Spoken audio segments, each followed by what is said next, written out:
Welcome to the Grand Slam Show review. I'm here with bloody muckers. I can't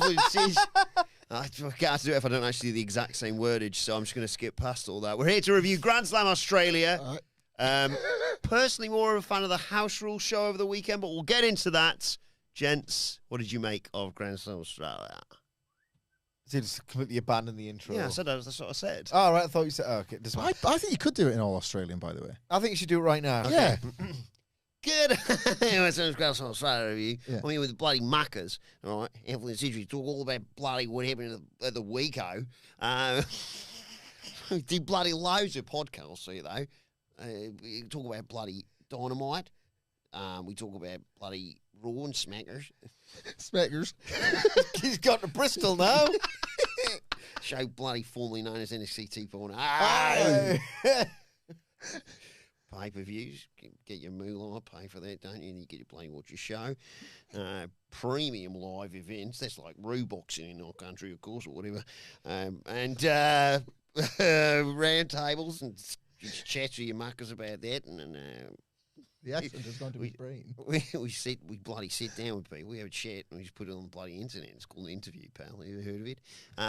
Throw a shrimp on the barbie. Just chat to someone. It's done. Okay. You fucked it. You really did in the end there. People come from to this a quiz down under. People come to this channel, specifically That's our a good song. AEW coverage for our unparalleled insight. And accents. This is Fed stuff. Here's my It wishes.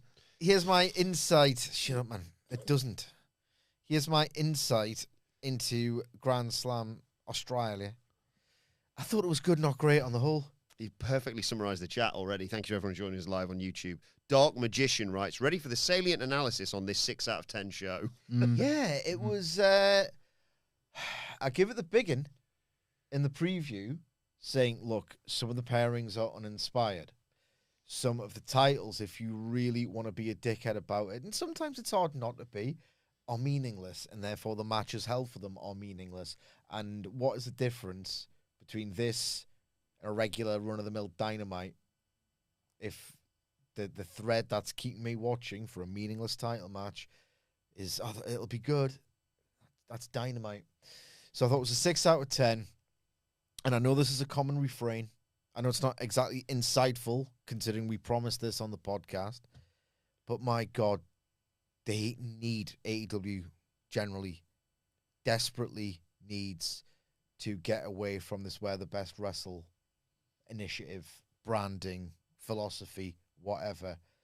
If it's too good all the time, I'm going to get spoiled and bored and entitled, you know? And I don't know if it was poor sound mixing, bad production, or the lineup didn't seem to catch people's imagination for whatever reason. But I don't think this was like a red hot show in front of an underserved market where, if nothing else, you can kind of get away with, oh, just do that one again, Moxley Takeshita, because it'll get elevated by this like incredibly lucky, hyped up, underserved group of fans. I didn't get any of it. It could have been anywhere other than the accents on what there was. Please don't die. Please don't die. Tiny storm. That kind of thing. Tiny storm. Yeah. Yeah. Other than the accents, it just felt like it could be an American crowd. There was a bit where you could hear a bloody dingo piss on a Barbie as well. Wasn't very well mic'd, I don't think. But at least they had a big old ring this time, didn't they? Yeah. A tiny little ring they had last time. Okay. I will say the show's very, very good in parts, but ultimately I was just let down by it.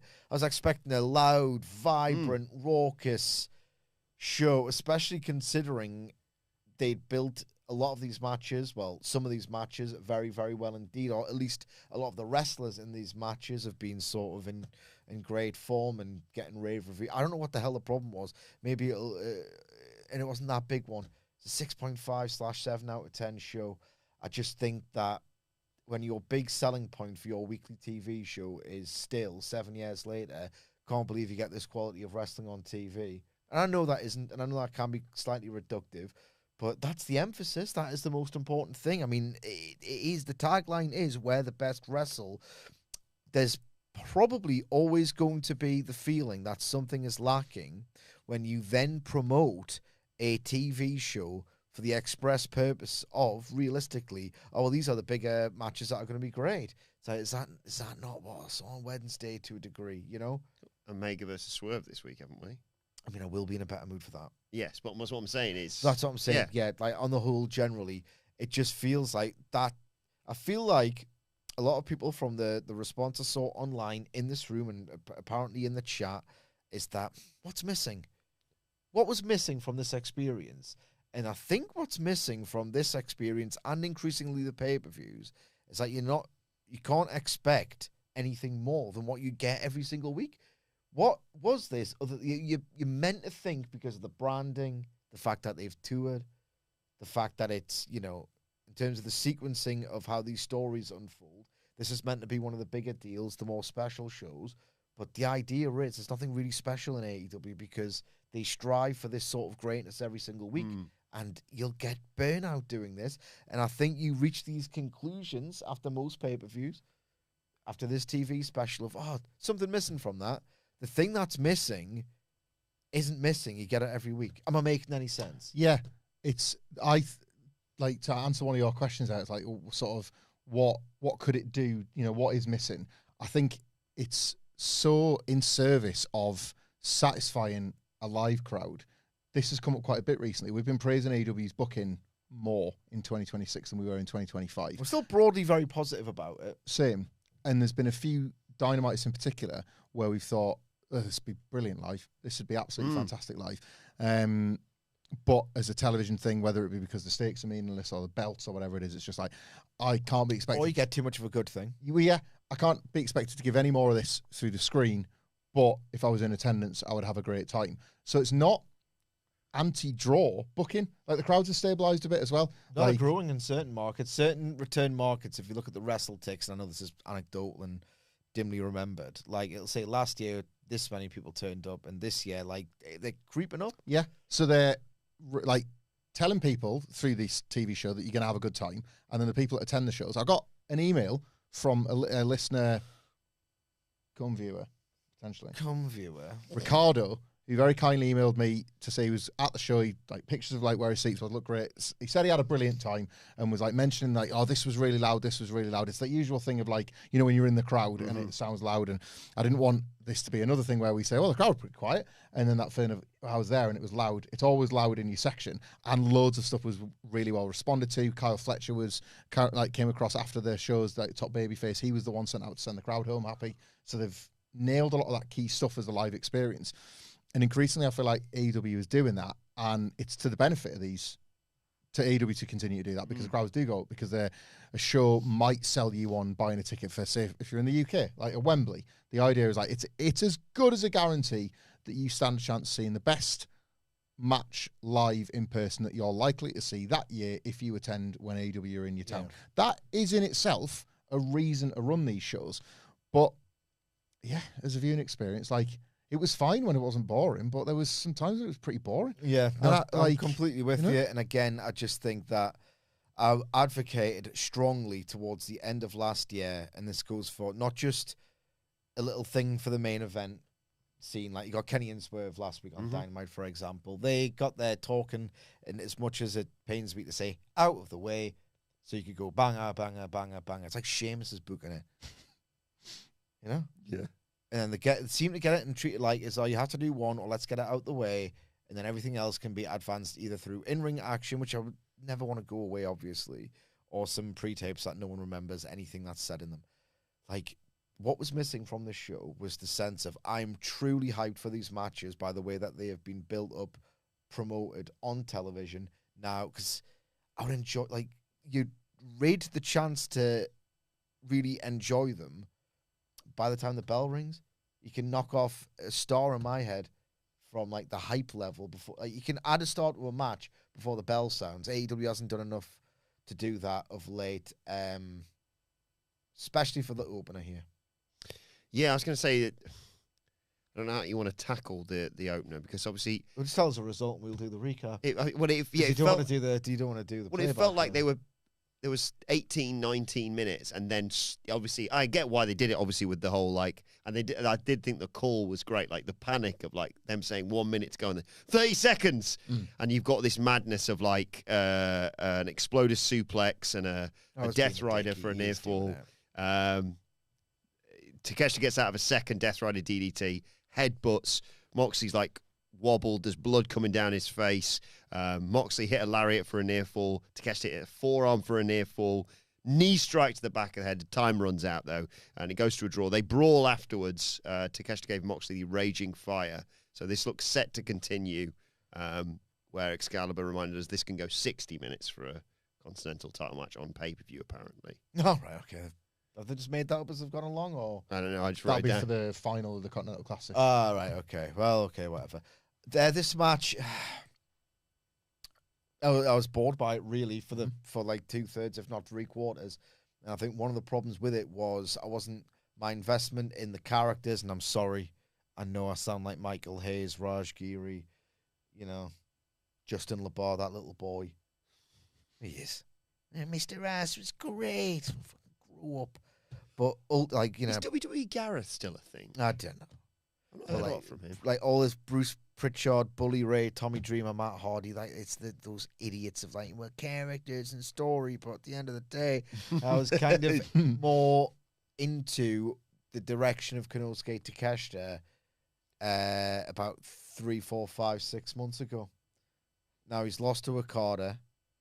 Okada's schedule makes it somewhat difficult, but then again, so does the booking in AEW's own scheduling. Like, he got mugged off at World's End. He's still in the Don Callis family. Didn't quit it in a fury. As far as I'm aware, he didn't, did he? No. So it's like you feel like he's had his balls cut off a little bit. He feels like a bit of he just feels like he's got no credibility or whatever. Like, you can't play that particular role of, I'm not going to take this for anymore. I'm not going to take this. I'm not going to sit back and take this and then take it. You can't. So his character's in stasis. John Moxley's back to being Bob Holly. He's kind of in, I'm a champion. He's I love gold. He's in stasis. So I'm watching two wrestlers who've kind of stagnated on their story arcs, if they even had any real intention of telling them to begin with. Having a match that the first 15 minutes of which nowhere near as impressive as the stuff that we're doing on Rampage 4 years ago. Yeah. 4 years ago. It's longer than the Attitude Era. We use that frame of reference all the time. It's a long time to stay with characters, to stay with directions, to stay with it. So for 15 minutes, and the heat ain't a furnace like I was expecting. Because I wasn't too huge on the prospect of this match going into it for all the reasons I've just said. I don't think the action was stellar enough for me to get into it. I did love Moxley almost, obviously, I'm not advocating that he would do this, but like he was so committed to that dive that he almost like spiked himself on his head. And obviously I don't want to see that. I don't want to necessarily see a close call. I just love the idea of Moxley was the subject of that famous Suzuki quote that we like to draw upon. Like, it's because Moxley can't do that makes him such a great wrestler. Like, he's unrefined. He'll do something daft even if he hasn't mastered it yet because of a pure will to win and, like, no regard for his own body. So I love that spot. Anything beyond that, basically, until they started expressing the sense of urgency with the 1 count kickouts and the like, which in this context, absolutely fine. Familiar tropes that are getting a bit, whatever. But I really felt it in those last 3 minutes. It fizzed about. I felt the urgency. I feel like Kenny Omega has a habit of doing something and everybody else wants to do it.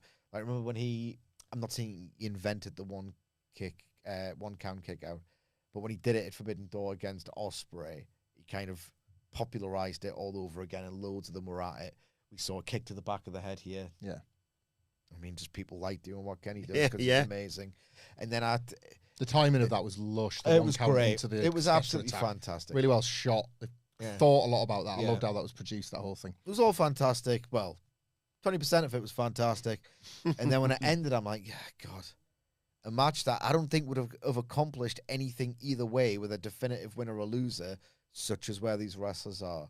such as the lowly status of the 5th or the 4th of 5 men's singles titles, and they didn't give you a winner. Long matches are automatically good. It was hard not to be a little dickhead watching this for me. I know that's hard a lot of the time. I love draws in AEW. I love them. But part of the reason why is because they're very... It won't be perfect, this, but a lot of the time they present you a match that you are desperate to see again the second it ends inconclusively.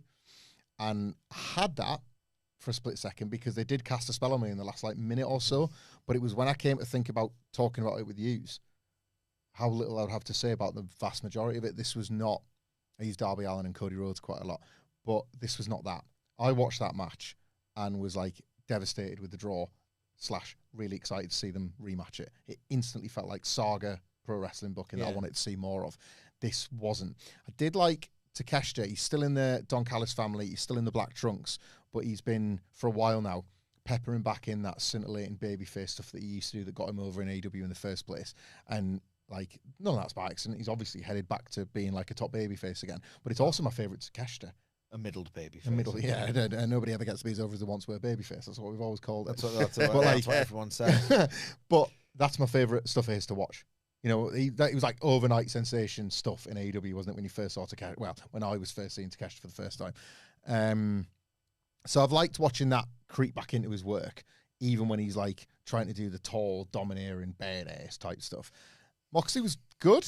Moxley was energetic. This wasn't a grind you down heel Death Riders Moxley long for the sake of long performance that I was really critical of last year. He was in it. He was up for it. Just, it was. I think this match, sort of, the fans told you what they thought of this. It wasn't hot for long periods. I think the fans were invested. I think they were perfectly sitting there enjoying the wrestling. But they'd already sat through Ring of Honor and whatnot. They were interested, but they weren't loud. It wasn't that kind of relentless. And then it would just calm down again, and then you could see it coming up, but never to that peak level and then lower again. It was just a very steady approach to the 18-minute mark when they could just immediately into top gear and do all that stuff because they knew it was going to be a race to a finish. Elements to but I would say this was a pretty big disappointment on the expectations that had been set. Moxley doing the whole... I never really understood the feud, I'll be honest. But the whole point was Moxley saying, right, I want your top guy. I want your boy Takeshita. Well, Takeshita beat him in the C2, didn't he? So he wants to... He wants that, yeah. He wants that erased. But a lot of it is based on this is the big one. And those matches, they really have to deliver on that kind of build. The top guys versus the top guys. This didn't really come anywhere close. No. House rules, Takeshita works Dalton Castle instead. I know which match I'd rather watch. So, just again. I don't disagree. I want to look at it. I won't. But, if you're asking me to pick between the two right now, I'd say I'd rather look at Takeshita just smashing Dalton Castle's face in over another kind of grinding, there has to be a winner match between him and John Moxley. I get it. We'll get to more of the House Rules event later on, don't worry. A lot of people in the chat wanted to know our thoughts on. This is going to Revs, isn't it? They're going to run this. I sure hope not. Oh. But come on. It's happening, isn't it? Yeah, I think that's what's happening. I think that's why they said if this was on pay-per-view, we'd been able to go as long as we want. Yeah, that's the problem, Tony. Yeah. Actually, that's the one thing I will say about this. A 2.5 hour AEW, I know it wasn't a pay-per-view, it's a special or whatever. I was like, I'm kind of vibing with this. One of the best because I knew it was going to end in 2.5 hours. Yeah, no, I know. That's a lot of people have had that take, and that should be a little bit telling. Then we got the women's tag team titles being on the line. It was the Babes of Wrath, Harley Cameron, Hometown Hero, and Willow Nightingale versus Mega Bad Penelope Ford and Megan Bayne. There was a Australian Destroyer in this match by Harley Cameron to Megan Bayne. But the finish... No, keep it up. It's a finish.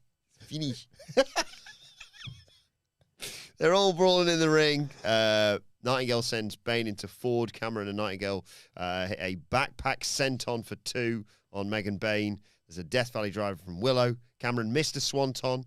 Ford hit Cameron with a stunner and Bane hit her with a lariat. Ford went for a moonsault on Harley Cameron, but she got out of the way and got a backslide on Penelope Ford to get the 1-2-3 and retain the tag titles. Post-match, there was an attack from Lena Cross, who was huge. Yeah. Someone should have told Excalibur, really. It's his job. Yeah, his commentary, his commentary, lad. You know, on this podcast, you always say a little bit too fucking real. Excalibur's commentary hasn't been good enough for a long time. Hasn't been good enough for a long time. He used to be really acclaimed, really well regarded. And that is when he didn't have to be the welcoming voice and the emotional pulse of AEW. It's when he could call the action. This idea that he's the lead, he's really not good at it. It's about time. I'm not advocating for him to lose his job. No. I still think he's very useful, but not in that leading role. It's just beyond a joke now. There's no gravity to anything AEW does, and all those things I talk about. And again, ad nauseum, and I don't want to keep banging on and alienating people. And I understand it's probably not the best audio to listen to. Similar takes every single week. I get it, but AEW has a lack of gravity problem, a lack of meaning problem, a lack of hype anticipation. God damn it, this heel's in the shit because they've just done this, and you just wait until next week for Darby Allin to get back at Clark Connors or whatever. Like, there's a sense of, like, get to the match. I'm worried we're not going to get to the match. Yeah. You know what I mean? And it's like Excalibur's style is, and it's over the substance, it's got a big, there's a big reason behind all that. I just think so I get it, the action's going to be good. Bloody hell, it's not a surprise. Do not worry about it. I still think your wrestling will be good. if you do back-to-back promo segments or do a Dynamite with, like, fewer matches than usual, I'll still think the wrestling is good. Yeah. Why is it so important to everybody? Anyway, speaking of the wrestling being good, this match wasn't really. Even in the guise of, like, three dickheads lucky enough to do a podcast, like, reviewing this is a bit like going to the house show and then writing an essay about one of the matches. It's like the one sort of medium doesn't really capture the other properly. Like, what? It was they arguably had a better finish on the house show, by the way. This was a kind of the usual, not the smoothest, not the tightest, but it was fun for the live crowd to watch there. She's from New Zealand or from Australia. Cameron's from Gold Coast, is it? Yeah. Australia? Well, I'll double check, but yes, I'm 99% certain you're right there. By the way, I don't know, I've never known how to pronounce this in my life. Antipodean. I think it's Antipodean. Oh, okay. Yeah, Gold Coast. Well, either way, the Australian got the win in the match. I mean, it's probably with Australia, it's probably like 9 hours or something daft like that, isn't it? Like Sydney. Oh, God, no, same difference. It's a big country. You ever into them? God, I love that song so much, bro. Don't even love them as a band, but that's a song. Oh, I've just heard that song. How's his guitar a bagpipe? What's going on there? It's awesome. It's awesome. You know, when you just hear a song, you're like, you don't have anything better than that. Do you know why? If you had an album full of tracks like that, you'd be considered canonically one of the best. I'm so good at working things out. You know, I am. I'm like a detective, a tunes detective, where I'm well read musically. I'm quite knowledgeable about it. If Big Country had a song as good as In a Big Country, right? If they had 5 of them, I'd know about them, and their reputation would be like well up there. Yeah. What do you think of the match? Help me out. I just thought it was a match and short drive from Alstonville, which Wikipedia tells me that's where Harley Cameron's from, to Sydney. Just a short 7.5 hour drive down the coast. It's a big country. That's Newcastle to London, isn't it? Yeah. That's not the opposite end of the country, though, is it? Look, that's that part. Gee, it's a big country. To be absolutely fair to them, so it's probably about Cardiff to Glasgow, which was what we were asked to buy Drew McIntyre. It's like, I think house show might be a bit kind because this was a bit rubbish. Like house show stuff's where you expect a standard. Like if there's a botch that happens, it can be forgiven or whatever. Like I think this was quite a bad night. They teased a title change on the house show. Did they? Yeah, I think Ford pinned Cameron or something. Cameron's foot was in the ropes, but I think that Cross maybe shoved her foot off the ropes, but then they corrected. I don't know. I think this is a bad night for Harley Cameron and Willow Nightingale as tag team champions because they didn't really look. They had a good one. Well, I don't know, but they didn't look. Maybe just winning the belts, I suppose, and the kind of the upset story of them doing it. But it's never been this. Yeah, everything's too wrestling. Everything is too. Well, no, this is just what happens. It's a wrestling match. Ring the bell. They're going to have the wrestling match. The wrestlers wrestle. Like, it's never been explored narratively that Harley Cameron's not as experienced as Willow Nightingale and not as good as Willow Nightingale, and maybe she needs Willow Nightingale to keep her from getting in trouble. That never gets touched upon. They're kind of wrestlers equals, don't they? Yeah, they're just two wrestlers wrestling in a tag team. That's a really good take there. One's got 2 belts, one's got 1, and both samesies. They're not samesies, and it's okay to say that and explore that and touch upon that. That's what would have made them underdogs, not the fact that they just weren't a team before the tournament started. And instead, no, it's just, yeah, we're actually the best. Well, then you have to wrestle like you're the best all the time, and you're not even close. Like, this wasn't a good match. Not even fucking close. By the way, we've got a request in the chat. Brian Weddig, he of the Brilliant SmackDown Photoshop, simply says, "Make the noise, Sidgy." Well, I didn't personally feel this way watching this match because, probably I was being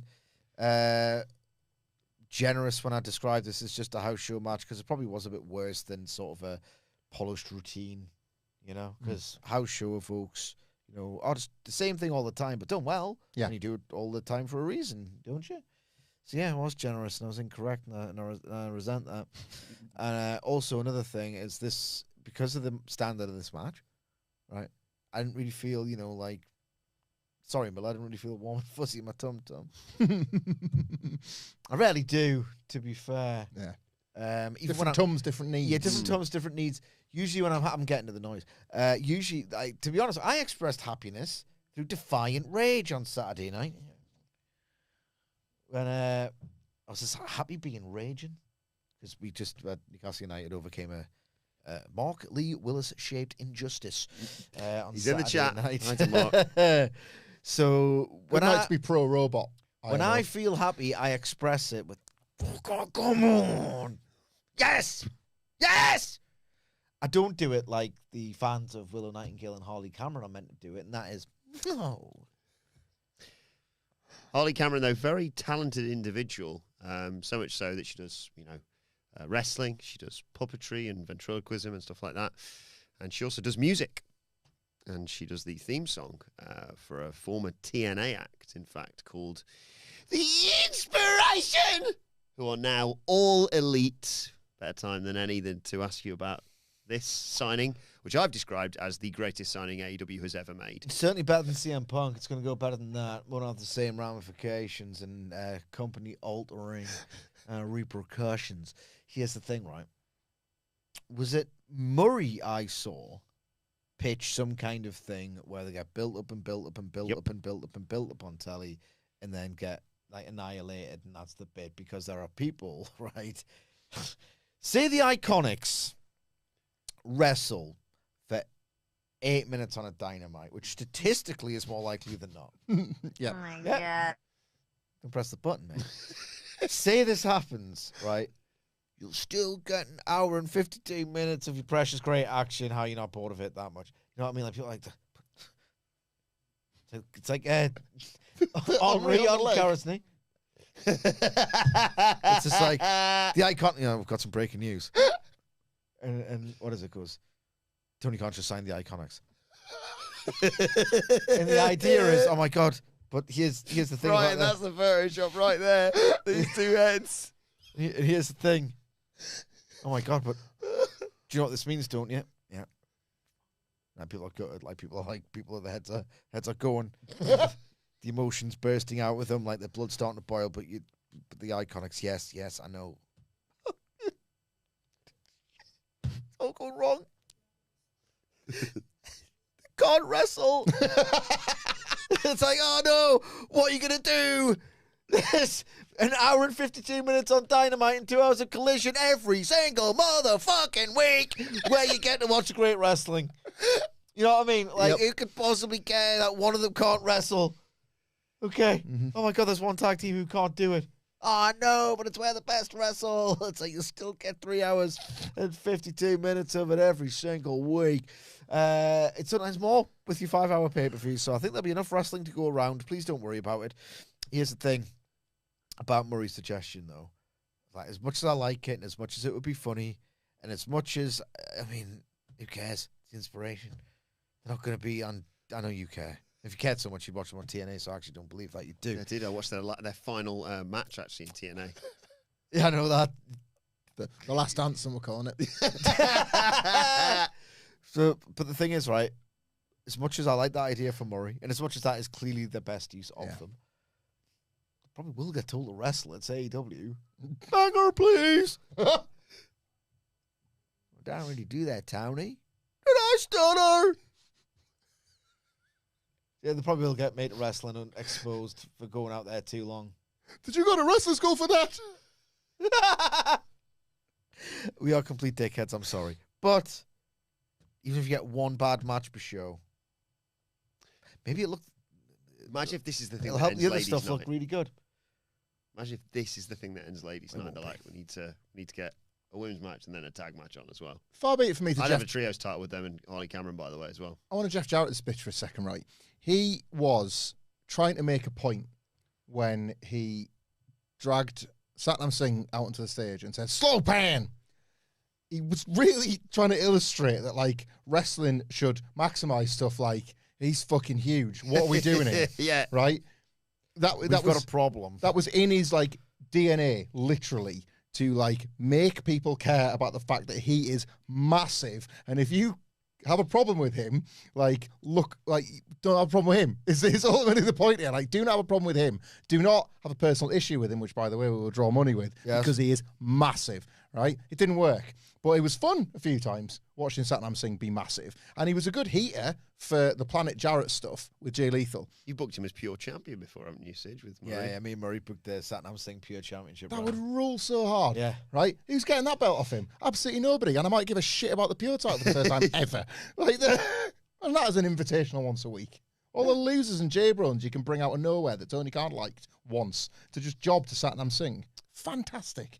Like, Tony, obviously, you know, once Satnam wins the title, we'll need, like, you know, a first defense to really lay it out. Someone he can just absolutely squash like a bug. Have you got anyone you can think of? Oh, there goes the pudding. Hey, get your ass out there right now. but that was, like, you know, that was all Jeff Jarrett was trying to illustrate. Yes. There was that point, really. That's the inspiration. They've got something. It might not be a lot. It might not be much. It's definitely not wrestling, as Sidge has articulated. But there's other stuff. I once described Billy Kay's bumping as like an 8-year-old oak tree being felled. I mean, she can't bump. She can't. She's the sycamore gap of the business. Gip. You know, I'll tell you what, like the mic. Sycamore grap. Yes. excellent. Do you know Peyton Bloody Royce's first ever wrestling singles match was against Billy Bloody Kay? Was it? Yeah. Found that was on my Aussie Wrestlers quiz last week. But genuinely, In the blind. thank you. People find them entertaining, is what I'm saying. Yeah.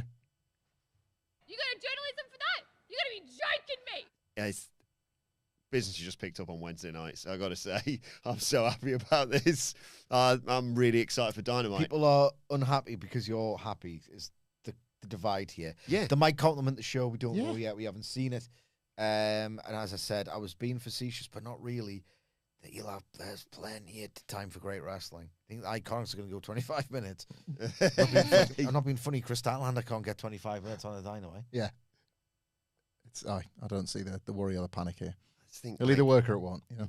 I think just the turnaround in business for AEW this year. Just go on to the next match. MJF's world champion. The women's division is Toxic. Do the core! And now we've got the inspiration. I think it might be the promotion of the year. Hang actually, on, did you say we? yeah, I'm fully back on board with this. I've told you. This Can I shock you? I really like AEW right now. The puzzle's had like a missing piece since 2023 when Punk left, and it's just been slotted That's back it. in. It was a punk-shaped hole, Filled right? by the And inspiration. now suddenly, as I tweeted, thanks to everybody, and I think Matt Reigns even said this before I even said it, All Elite Wrestling. Hey, you all right? It's back, baby. This is like this. Is there not like a picture of you in a Bolton top. Yeah. Like in a bit of a weird, like sort of out period of Chesterfield or something. I think I was still a Chesterfield fan. Post-cup run, wasn't it? Yeah, I was still a Chesterfield fan, but I'd fallen in love with JJ Okocha, basically. And I was like, I think I'm a Bolton fan. Then I realised I live nowhere near Bolton, and I have no affiliation with the club, other than a Chesterfield player also plays for them up front right now in Kevin Davis. Just like the Big Show with all of his various T-shirts on, depending on when he's turning heel. You've got like an AEW one under there. I'm an AEW guy now. If they start being Collision exclusive, guess what reviews are starting right back up, baby. Get him in. I'm not doing that. It's good. It's really strong to watch Collision certain weeks. You cannot review it. No, I feel guilty the last week when we were like, can't wait to see what MJF has to say about this. And everyone was like, he's already said it on Collision. The tree falls in the woods and there's no one there. Come on, what are we doing? If the tree falls in the woods, it's probably Billy Kay. They need to be on the all-in card, though. If they're not on the all-in card, I put them ahead of Ospreay right now. Just do the next match when we get it, and we get it. Go on, tit. Speaking of tits, Hangman Page versus...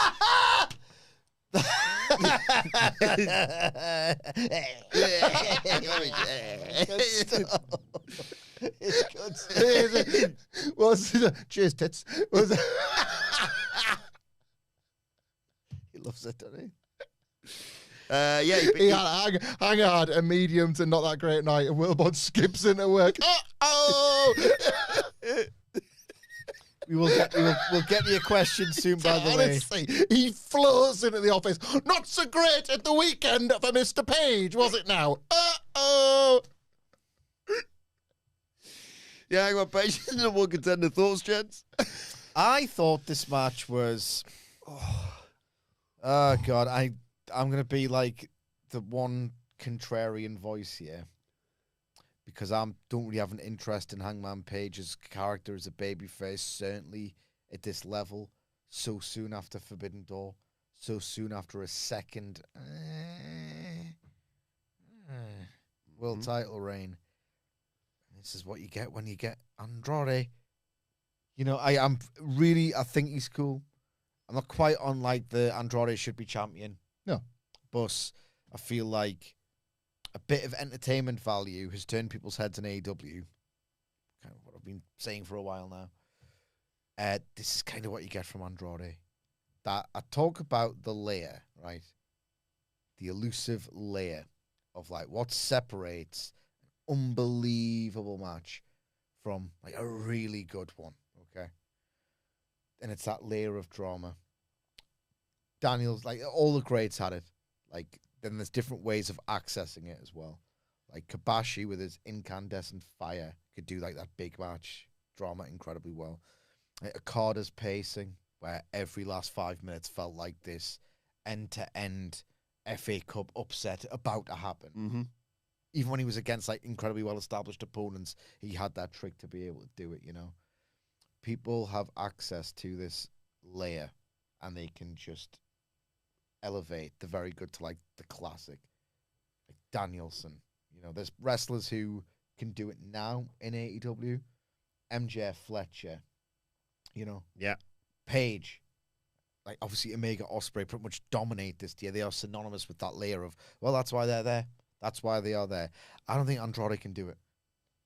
It's fine. He could be a cracking TV wrestler with this cool bit that he's got going on, and he looks amazing, and sometimes you just look at his body and get distracted, and I don't mind doing that. Yeah. But if you want a great match that is just an unforgettable experience, and that's why you deserve to ascend to the main event. Put it this way, there's one person on the show when they're talking about, this otherwise great main event scene could do without Hangman Page for this pay-per-view cycle because people are getting sick of him for more than one reason. And there's one person on that card who's earned it and who deserves it, and it ain't Andrade, it's Kyle Fletcher. Yep. This match was a good, well-executed, hard-hitting, some cool moves, some counters. But after a while, I'm like, yep, I can't. Sometimes it can just feel like, you've done that move, so I can't really take it seriously because the other guy's just going to do another move to you in about 60 seconds. Like when you use back and forth as like a criticism, Yeah. that's what this match was really. Like some of the stuff looked great. I was just kind of unmoved by it, really. 2 seconds, I got a message. I need to check it. Oh, it's from Domino's. You never know. Sometimes they might. No, I've never answered one of those texts and actually said, actually, I hate doing it on a podcast, but I feel the vibration. And there's certain times when you're a parent of two, you just need to check. Because my son's gone on his first 4-night residential trip away. That's lovely. With the school. So I want to make sure they're there and all the rest of it. Hamflett was telling me this morning in the kitchen how he loved getting out of those and just staying in school when no one was there. I went on one, not like my parents correctly thought it would be good for me to do it. I was miserable the entire time. And then like the second one. How old were you? What year at school? Year 5. So you're wondering what happened on Raw? Oh, yeah, I mean, yeah. But like, I just, you know me and my lack of any sense of adventure, and I'm scared of everything. Like, so I just didn't. The pretty nature, the activities. Scared. Like, just I didn't want to be there. Like, it's just not as good at sitting at home doing now, is it? It isn't. Sitting at home doing now, then now forever together. You could have done that afterwards, though, and had the nice experience. And it's not at home, is it? It's a dorm room full of your mates. It's not as good as being at home completely alone. No, but you can do that after. That's what I'm saying. Well, all the time. 365. Crucial time is being wasted that could be spent doing that. Correct. I was just scared and soft and weak. I get it. I'm scared and soft. I would push my kids. I'm a total hypocrite. Yeah. Like my youngest son loves all that stuff, and he's done one already, and the next one's coming in April. He can't wait for it. See, I'm one of those where I'm like, I'm happy we did that in the end, even though I didn't look forward to it, and probably wouldn't have done it had I not been, sort of like I had to do it for whatever reason. But I'm happy that we did that in the end. You're not even happy that you did it in the end, are you? Rarely. Like, unless it's a thing I know I'm going to like in advance. Mark Lee Willis has written in the chat, then nout forever. Oh, I love that. That's good stuff. That's really good stuff. That is excellent, that. But I was saying it was a bit of a trick, really, because the majority of the year did it. There was one bit older, so maybe like secondary school, year 8, I think it was, where everybody went, save for like 15 people out the year. So for that week, us 15 sad sacks were just bundled into one class where it wasn't really lessons. You could like bring a couple of magazines in, and teachers were like, you just couldn't be asked to go. Well, we can't be asked to teach you. What are you going to do about that? So they weren't proper lessons. You got a bit more time for your lunch or whatever. And that week was brilliant. More crisps. So. Yeah. More crisps time. They brought a school's worth of crisps, and there's only 15 people there. That week was brilliant. The next week was really tough going because everybody was just like sharing stories of like the class time they'd all had, and you were kind of very much left out of the conversations for a few days. But it's school, isn't it? All it takes is like one single event to happen, and then the last one's been completely forgotten about. So really what they didn't realise is that while they were having to like be up to their waist in water or doing kayaking or whatever, they were like, you just get to sit in class and do nothing. Like, they were missing out on that. They were missing out on the nout because they were out. Like, so I got quite fond memories of that week at school. Like, I've got like not much nostalgia for school, like year 7 to year 11, secondary school, whatever. Like, I was glad to be shot of it, but that week, not bad, not too shabby for Hamflett. Go back to one to. I would. I did nothing. That's true, 100%. If I had to pick a week, it's that one. Like, it's like school but different. What's the next match? I haven't had your thoughts about Hangman Page, really.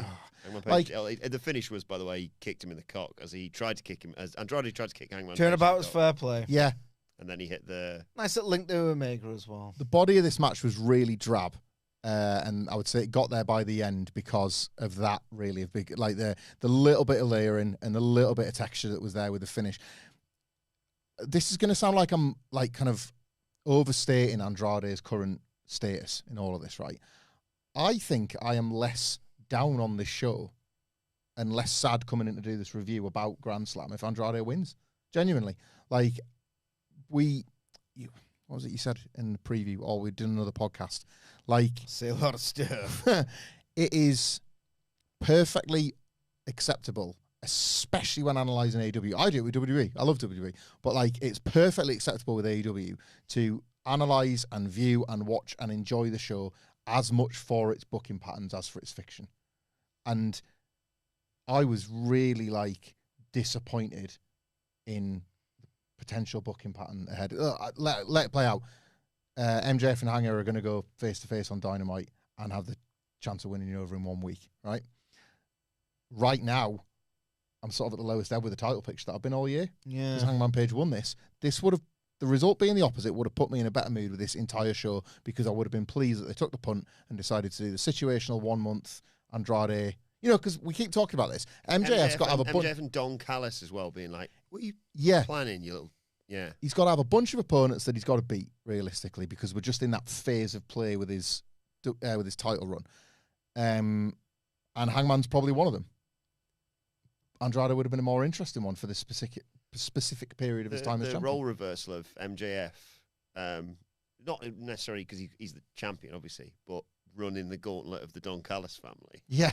Whilst just to keep him, I don't know. There was for me, there was proof that this is not just this like weird isolated thing I have, because if your babyface is exactly the right guy for the right now for the title match, like Hangman would have got a bigger reaction coming out at the end. They banked on that, getting this like send him home happy type thing for the TV portion of the show, and it wasn't, was it? It was just, oh yeah, the challenge is out, we're doing this again. I feel really fickle. They, like, a lot of wrestlers will think of fans as marks who are fickle, and you know they don't deserve our bumps and all the rest of it. So I just want to reiterate one more time. I don't think, if you trace it from Hangman, when May didn't really do much at Double or Nothing. All Out was well, he's on the long chase then because he's lost to Jericho. All Out 2019. Is there a single wrestler? CM Punk doesn't count because he'd not been in it, and he's had lulls in WWE where I'm like, I'm bloody bored of this now.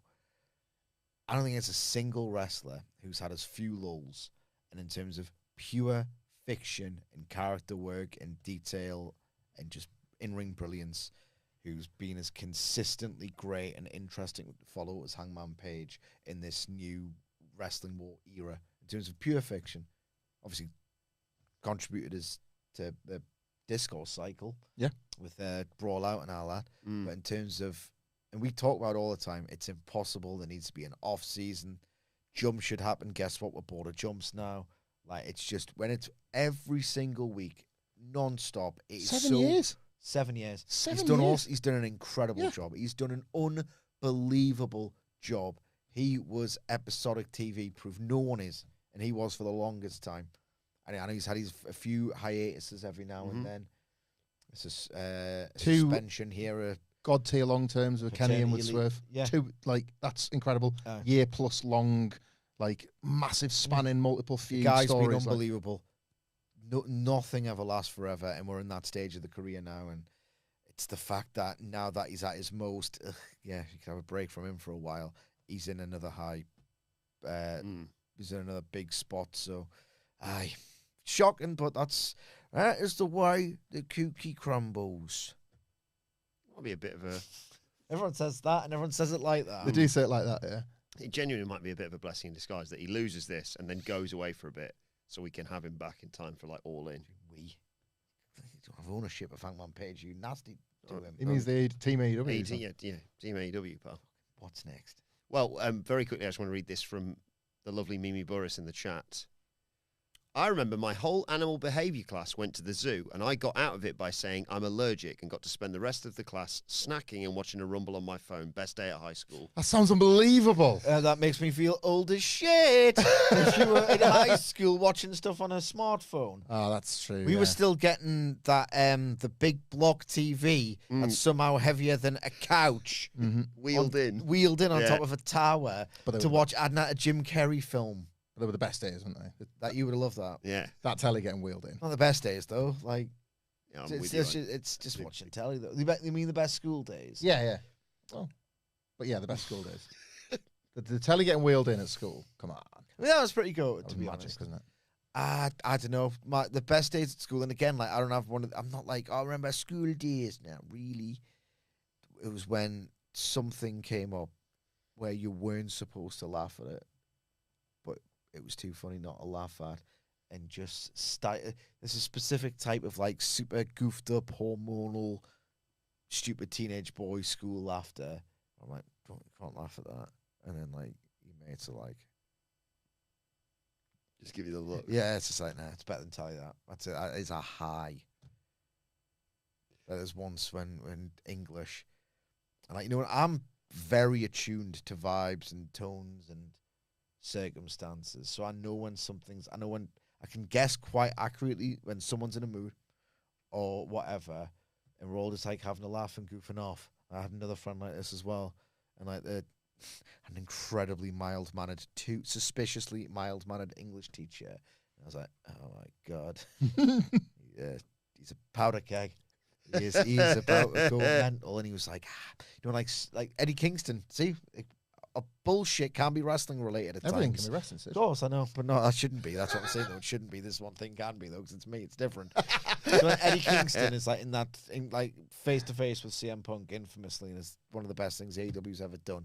And he knows, because he's gone through anger management, he's experienced anger his whole life, that like sarcasm is like a precursor to like an anger outburst. So this teacher.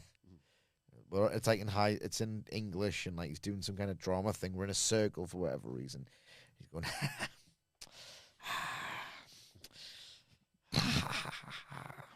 yep, very good. Everyone's talking when I'm trying. He's just like, oh, and I'm like, sensitive man, and I'm scared, man. I'm about to get told off. I'm not talking, sir. Fucking shut up! And he's like, jowls go everywhere. The big swear. Big swear. Oh, wow. And I've never heard anything louder in my life. Ever. God. Fucking shut up. But like, it was great because like, the Pixies quiet, loud dynamic. Guy was just like, he had problems, I think. He's just having a swear. Awesome. Or back at like, I was just like, someone else spotted the volcano. And I just, honestly. But Tally's better than that. Oh, yeah. Anyway, what's next? Well, what's next was the brilliant mixed tag match. This was on it. It being the telly. Yes. I was a little bit lower than most on this. Oh. It was Wheeler Yuta and Marina Shafir versus So Orange if you're on Cassidy. Team AEW, you know, the support will get rewarded. Absolutely. Well, that's why I'm fully back on board now. Tony Storm was also in this match. I've just realised I've said three of the names are not hers. But also, she was in the match very briefly before Wheeler Yuta hit a pile driver on a TV equipment box. I love this spot. I think it actually had an adverse effect structurally on the match and the drama. I love it when wrestlers go into oblivion. Yeah. It's amazing, isn't it? I was at Wheeler Yuta as well, playing his role perfectly. I thought his individual performance in this was fantastic. The standout, wasn't it? Yeah. Unbelievable. And it was his show. That's one of those, he's got like a nice milestone moment for his career. And considering he just kind of felt like he wasted all his time on him. I feel like he was overdue for how much he's worked and all the rest of it. But like, what a little bitch. Like, you know, like they went proper in agenda here as well. Yeah. Like Kenny Omega must be licking his lips because he's wanted to do something like this for so long. Yeah. But just like, I'm the guy, I'm the man. It's He's like, bloody desperate to Vitra Chris Statlander. yeah, Yes. he is. But he's up all night thinking about it. Luther carries Tony to the back, and yeah, it's 2-on-1 basically. Yuta got a near fall from a German suplex after that as we go to a break. When we come back, Storm marches back in there and, kicked Wheeler to respond to what he did to her. And there's a bit of a dance with Tony Storm and Orange Cassidy whilst backhanding Marina Shafir in all this. That's quite good. Yeah. Shafir fights back but gets hit with an air raid crash from Orange Cassidy. And, well, you pointed this out. I'll let you take it from here. I thought it might even be the finish if Marina Shafir was going to lose, but they got it as a spot anyway, which is the brilliant teasing of Wheeler potentially not helping in order to save his own hair. The example I used being Triple H allowing Batista Vince could be world heavyweight champion. Like, Wheeler just having that moment where, like, because so much of it covers his face, he's probably glad to be rid of it, but like going, look at this. There's loads of it. Loads of it up here. It's great. It was like, and again, and that's the point to this being like Wheeler's night. He gets the act of like needlessly sickening violence, followed by Like that's proper Death Rider's fake bravado in one move. Followed by like comedy dickhead, like when he was in the ECW arena, he's like, "Everybody shut up and listen to me for a second," like the most violent players could be. And he gets to like, he's underrated. I found this shit. He's underrated when he balances both of those because it's not easy. And that's where Wheeler deserves credit. He does have, he has got great nights in his locker like this. Of course he has, man. And He's really talented. Yeah, this was one of them. So he doesn't save her, but she kicks out does Marina Shafir off the back of that. There's a bit where Storm and Shafir have both of the men in submissions, and they give it up to go after each other, basically. So Storm then gets caught in the face with a Shafir kick, and Yuta sees his opportunity and flies in with a Busaiku knee. Great. He is the little isn't he? Yeah. Gets a 2 count off the Crunch. back of that. Yeah. Yuta subsequently went for the knee on Cassidy, but he ducked, and Yuta just nailed Shafir with it instead. Storm suplexes Yuta, hip attack in the corner, orange punch, Storm 0, 1, 2, 3. Not only has Wheeler Yuta's team lost, he has to get his head shaved. Or does he? Because he goes to leg it. And the person who stopped him, because Mina Shirakawa's out there with the stool, and there's the barber outfit on Luther and stuff like that. I forgot to mention that. Yuta goes to bail, and the person that stops him is John Moxley, who goes, get back in there. I hope it's a revisit of, we were actually telling a really good story with the Death Riders a couple of months ago, where there's like a divide, mistrust, all sorts going on. Please get back to that. Yeah. Coming up this Wednesday, it's Trios Action. It's the Death Riders against the Don Callis family. Well, you worried you were only going to get 1 hour 15 minutes of wrestling with the Sign of the Inspiration? Well, it's another one of these fucking boring matches. Claudio's always fucking here. What are you worried about? I mean, that deadlift on Mark Davis last week, bro. I like that. The weapons one was one of my favourite matches. Yeah, it was absolutely great, bro. Dude, wow. Just did you hear what happened on House Rules, by the way? Big House Rules guy this week, by the way. I think the opening match was Wheeler Yuta versus Adam Brooks, and Yuta comes out in a beanie, wins, and goes, no one's ever taken this beanie off my head. Mark Briscoe came out, kicked his ass, and took the beanie, and then tried to throw it in the crowd. Oh, well, I mean, do it, but without taking off the beanie, and then that can be... Do it on the wrestling. telly, It's the whole Steiner point. head guard. Isn't he? He's The angle one. Yeah. He needs to do something, because that's the whole bit. It's funny about pro wrestling, okay? Rather than give me what I want all the time for 2 hours non-stop every single week to the point where I get a little bit of burnout, why don't you deprive me of the thing I want to see for weeks on end so that I'm really wanting to see it after a long time? He just comes out for like, I don't know, some friggin' work rate match against Roddy Strong or whatever, and the first thing they do is rip that out. Right, now we can get to the moves. Just a backward ass, that thing. Yeah, probably. Oh no, he turned heel on the conglomeration. He won't do that now. That's, I don't know, somebody else. Not going to get in the way of the moves. No, I thought this was brilliant. I thought it was brilliant for what it was. Maybe, I don't know. The whole thing is peril. I mean, that's wrestling generally. But like the idea of you're going to see something at the end of this match that is going to make you piss yourself laughing, and you don't really get the chance to see it ever, if at all, if you predominantly follow US wrestling. As much as it was great for the character of Wheeler Yuta and getting the comeuppance to do that to Tony Storm, I am kind of torn because that sequence is great. You're missing the peril with a 2-on-1 because I'm just waiting for Tony Storm to come back out. So it's like, well, no one's losing the hair. One of the reasons why Jericho Ortiz worked as well as it was because they were doing that pin. Oh my God, my heart's vibrating. You know that signature MJF spot? What they could have done, or if they ever do hair versus hair, they should do it in this setting, especially if MJF was involved. You know that one where he does pin? What Remsburg, 1, 2, 1, 2, 1, 2. Imagine that with the hair on the line. Oh, I mean, you know, your heart wouldn't be able to take it. So it's a structural issue aside, this is great. And the thing about AEW, and the reason why I'll always love it and never stop being so pedantic about it, I apologize, is that if you go down, and I'm talking the archive as well, that roster page, even wrestlers who've had runs where I'm like you're in there too long, or I've been a bit bored, or that didn't really work out very well, or whatever. If you go A to Z archive of everyone who's been in AEW, you could probably say that was a great night. They've had at least one great night. Wheeler Yuta's just had his. Keith Lee has had a great night in AEW with that All Out 2022. You know, even people who you think, they've had a disappointing run or whatever, like, they've burned out, or they weren't really interested, or whatever. They've, like, Sheeda. People say she's not been around that much, and maybe she doesn't want to be, or whatever. She's had a great AEW night. With that one where you She got the title before Wembley. Yeah. Wonderful bit of booking there. Great performance to level up to it. AEW will give you that. Hunter5774 in the chat says, I thought that the show was good on the whole. Most of it was better than what I expected, but then post-match on the mixed tag was very anticlimactic. I get it. I think it's funny that he had the world's longest skullet. It was a good visual. Yeah.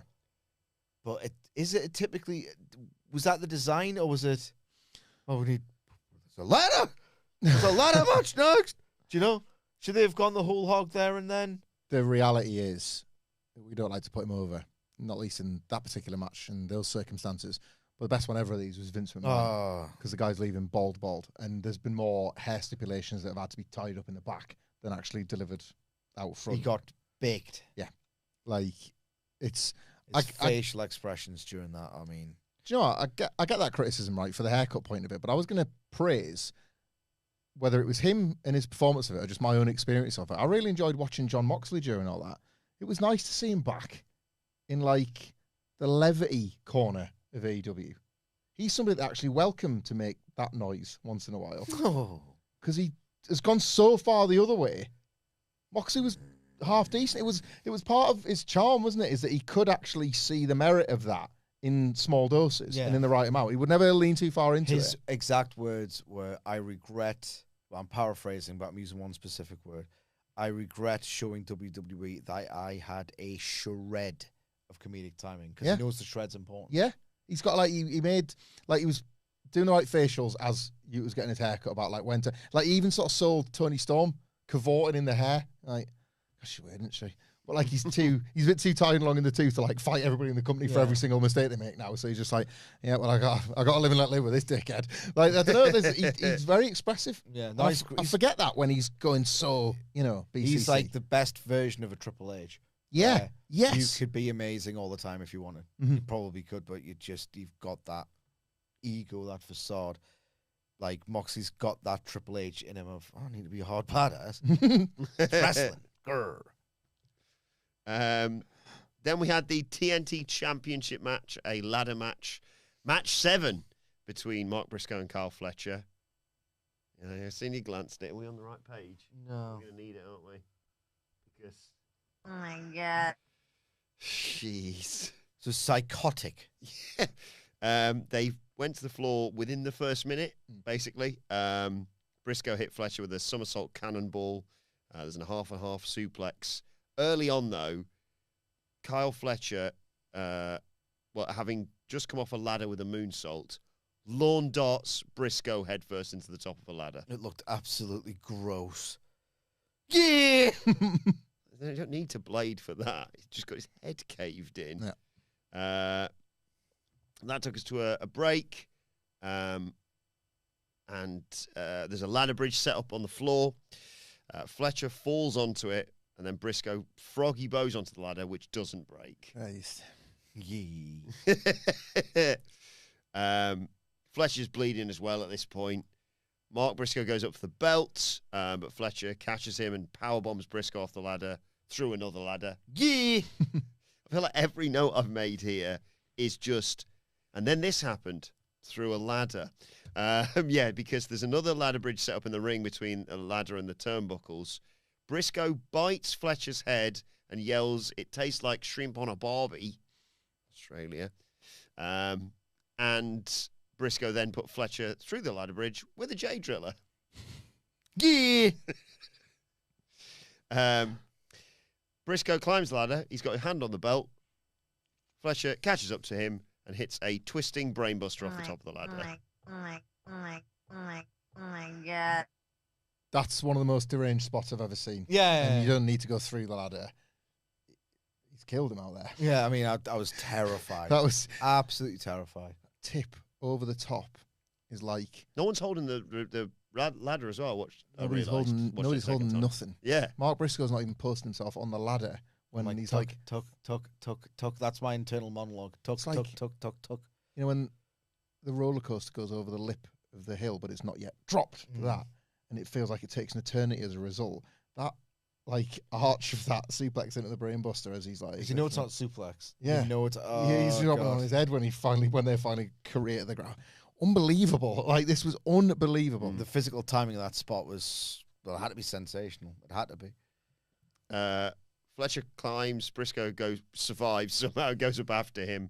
They fight on 2 different ladders, and in the end, Fletcher pushed Briscoe's ladder, and Briscoe bumps into the ropes into the mat, and Fletcher pulls down the belt to retain the TNT title. 2 minor flaws about what otherwise was as delivered, total psychotic, unhinged violence that was so hypnotic and brutal and scary that it completely washed away my sort of apathy about the series and them revisiting it yet again just to get completely locked in and scared and alert and all the rest of it. And that on-off series will be remembered incredibly fondly in the years to come, I believe, now that they've capped it off with this. You know, this spot earlier where they did some stuff on a ladder, stationed in a suspicious place that resulted in Briscoe taking that feet-first bump into the ropes. That looked horrible. Yes. Oh, yeah. Why was the ladder there? That was like the worst. You see it in every ladder match, so it feels like it's a little bit churlish to just point it out for this one. Nasty bump. Lovely looking bump. Love a nasty bump, obviously. But why was the ladder there? There's a few instances where you're just kind of doing stuff to do stuff rather than doing stuff to win. And the pratfalls happen because you've gone too far in your quest for victory. But I mean, what is this, 2002? I mean, it's long gone. Yeah. Really. As well, all right, it should have been brain buster off the top, climb up, straight up. Because not only... I found that weird. I found the last 90 seconds or whatever of this weird because I'm not asking for Mark Briscoe to take a worse bump than that. But it was such an anticlimax, the last 20 seconds of this. He took such a crap little nothing fall-off bump. It was so crap that I didn't go, is he getting the belt? Is he getting the belt? Is he getting the belt? Because I'm like, that's not how a ladder match works. It was something way more gnarly, but the gnarly thing had already happened. You should have just drilled him with that brain buster. Mm-hmm. Looked like, oh, God, he's dead. Oh, well, sucks for him. Climbed up and then got the title. Proper bizarre choice, that. It was like, weird. Briscoe knows these sorts of things inside out. Fletcher's shown fantastic instincts for everything he's approaching, and violence is one of those things. I can't Van Briscoe, I should have said, that looked too good. Just go and get it. We're out, yeah. Go home, go and get it. But otherwise, it's for a ladder match to have this sort of visceral, wince impact in 2026 must mean it was horrific and probably quite ill-advised. This was horrific and quite ill-advised, and I probably loved it too much as a result. One more match, I'd say. I wouldn't want to encourage you. Look, I thought this was like psychologically sound. The Game 7, they know each other inside now. Ladders are there to be used, and it's don't try and build to anything. Immediately race to kill the other guy, like Susan, and just stick with that throughout. I thought they really observed how you do a weapons-based finale of a long-standing saga. It's not like some of the prior matches weren't violent either as well. So it'd be one thing if this was like escalating stakes in a blood feud. Like how they ended. How they Swerve and Hangman couldn't really touch the death match in the cage. They couldn't touch Texas Death in the cage. Yeah. However, it was the worst spots in that match was so much more violent that it worked still. Yeah. Yeah. Like this for me. Without being a great match. Yeah. This for me was a great match because of how almost instantly and constantly violent it was. That's another reason why I thought the finish was so off, because it's like, oh, you've done it. All of these awful things and you found the most awful. Wrap it up. Go home now. This was so good. 16 minutes. Out of that pool now. Yeah, 16 minutes. Fantastic. Yeah. Benefit of being on telly, I guess, because this would have gone 30 on a pay-per-view and wouldn't have needed it. Yeah. But love this. You're right, though, in the mentality side of things. If you fought each other, right, well, we fought for 20, 30 minutes pretty consistently for a long time. So I know it's durable, so why would I bother doing my moves when there's lawn dive into that and hope something terrible happens, basically. Mm-hmm. But yeah, bonkers, this. Really good fun. And then we get to the main event of the evening, MJF versus Brody King for the AEW World title. Obviously, Brody King just wrecks MJF early on, but when he goes for a cannonball in the corner, MJF moves and it hurts his leg, and that's when MJF goes to work. He wraps it around the ring post. He wants a knee bar. King escapes, clips the knee again, kangaroo kick, Australia. So MJF flips off the entire audience at this point. I love his face when he set up the kangaroo kick as a heel. He's still is a baby face. It can't ever happen again. As a heel, it's good.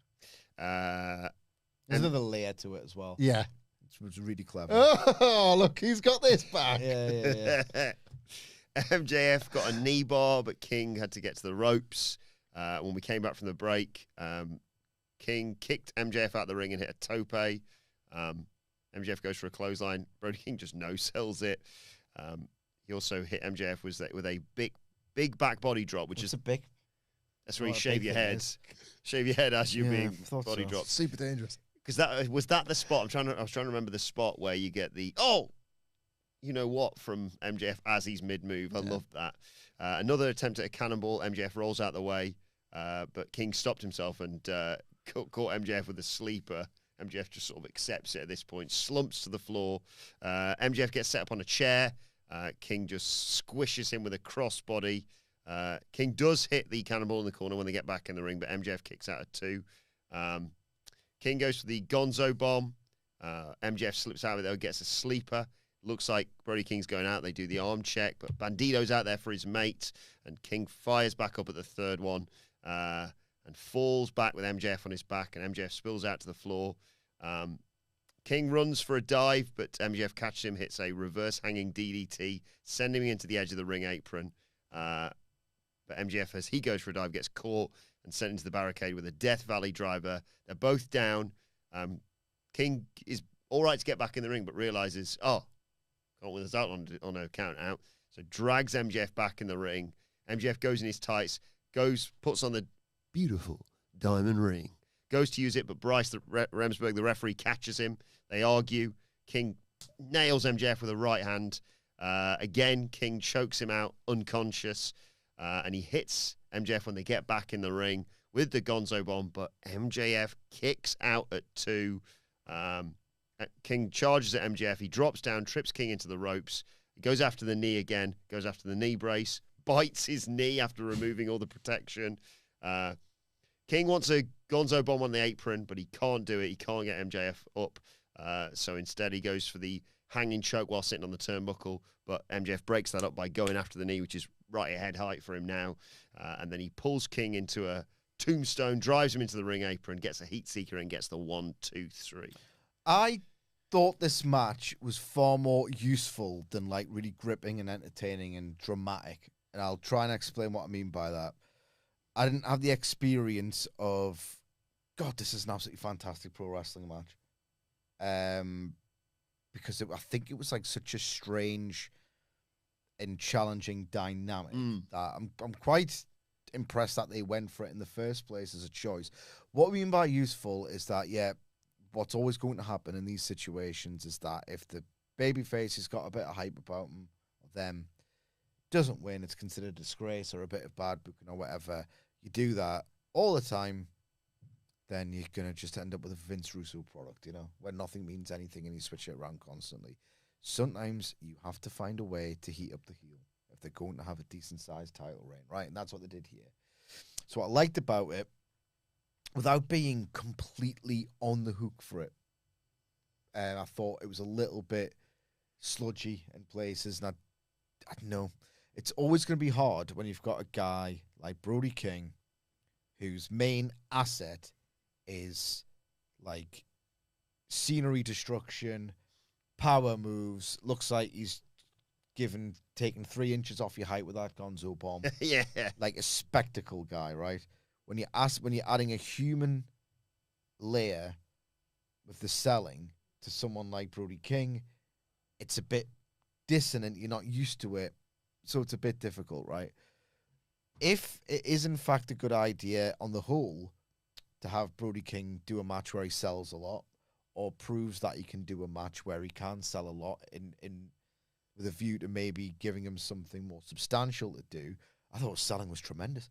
I thought his selling was really, really, really strong. Especially, I love the visual effect of all of the stuff getting taken him off and getting bitten. It really felt like he was vulnerable. And it was useful for MJF because ultimately every single match like this, of this type, on the free TV cycle, ultimately exists to heat up the top heel, legitimize them, make it so they feel like they can't get beat. So when they do get beaten, maybe by Will Ospreay it all in, it's going to mean more. And I felt like that, the way the story beats connected and the storytelling to go from he's on the apron for this reason, but being on the apron for that reason leaves him susceptible to this. There was so much like logic and thought to how you eventually arrive at.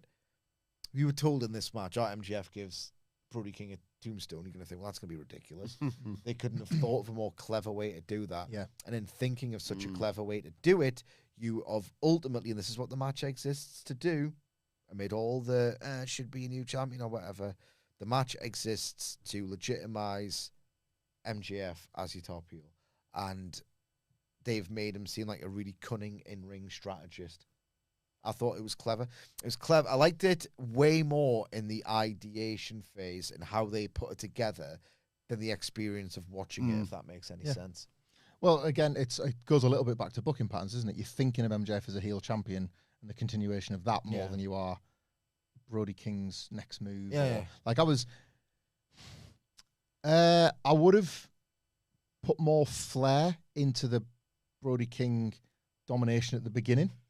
I thought they went to the knee quite quickly, and from that point, you have pretty much disarmed what makes Brody King like a captivating wrestler typically. Yeah. And you have to, because that's the story. You've found this body part, you've targeted this body part, and it will ultimately be the undoing of him.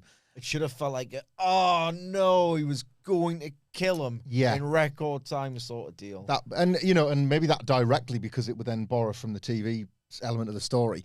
It felt like that was a bit undercooked. I actually thought the Bandito stuff was so on the nose that a turn might be coming. Maybe that's my wrestling brain. I got a bit of that. I didn't find his performance it was cheesy, but then I kind of felt like, is this on the nose because you've got to get him back in there? And then the fact that he's got his own little diamond ring that he could have, it was just it took my head to other places, which probably because I wasn't thinking of an MJF clean win. Yeah. So you're looking for how's he going to get away with this? I didn't mind the finish, clean as it was, because I'm with Sidge. I loved the construction of it. I quite like, right, well, how are we actually going to get from there to there to there to there? And I can appreciate that. But almost from lifted out of the story rather than in the fiction of it. There was something else as well. I didn't like kicking out the Gonzo bomb. I personally, I don't know S about F, but I personally would have just had MJF be the guy that always finds a counter rather than a kick out. That was a little excessive for me. Brody King might not have to be a number one contender to a world title ever again, but he still has to be Brody King, and that's gone now. He can Gonzo bomb somebody next week, and it's still a kill shot on most guys, but it's not on everybody. I thought that was a little bit extra when you've done a really good job of. You can still have MJF be this I don't not say gutsy, intelligent heel champion.